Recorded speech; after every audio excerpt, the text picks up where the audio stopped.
اللہ تعالیٰ کا انصاف اور حضرت موسیٰ علیہ السلام۔ ایک دفعہ حضرت موسیٰ علیہ السلام نے اللہ پاک سے عرض کیا، یا الہی مجھے اپنے عدل و انصاف کا نمونہ دکھاؤ۔ اللہ تعالیٰ نے فرمایا، اچھا فلاں مقام کی طرف چلے جاؤ، وہاں میرے انصاف کا نمونہ دیکھ لو گے۔ موسیٰ علیہ السلام اس مقام کی طرف چلے گئے جہاں چند درختوں کے جھنڈ تھے اور صاف پانی کا چشمہ بہہ رہا تھا۔ آپ ان درختوں میں چھپ کے بیٹھ گئے۔ اتنے میں ایک گھوڑا سوار آیا، چشمے سے تھوڑا سا پانی پیا اور 1000 اشرفیوں کی تھیلی وہیں بھول کر چلا گیا۔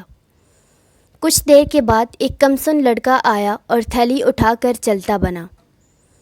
اس کے بعد ایک اندھا شخص آیا اور چشمے سے وضو کرنے لگا، مگر ادھر سوار جب تھوڑی دور پہنچا تو اسے تھیلی یاد آئی، تو فوراً پلٹ کر چشمے پر آیا اور اندھے سے پوچھا۔ اس نے کہا، مجھے کوئی خبر نہیں، میں نے کوئی تھیلی نہیں اٹھائی۔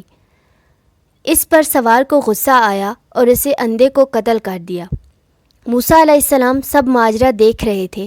اللہ نے وحی بھیجی کہ موسیٰ، تعجب کی کوئی بات نہیں، کمسن لڑکے نے اپنا حصہ پا لیا، کیونکہ گھوڑے سوار نے اس لڑکے کے باپ سے 1000 اشرفیاں ظالماً چھینی تھیں، اور اندھے نے سوار کے باپ کو ناحق قتل کر ڈالا تھا، تو ہر ایک کو اپنا حق مل ہی گیا۔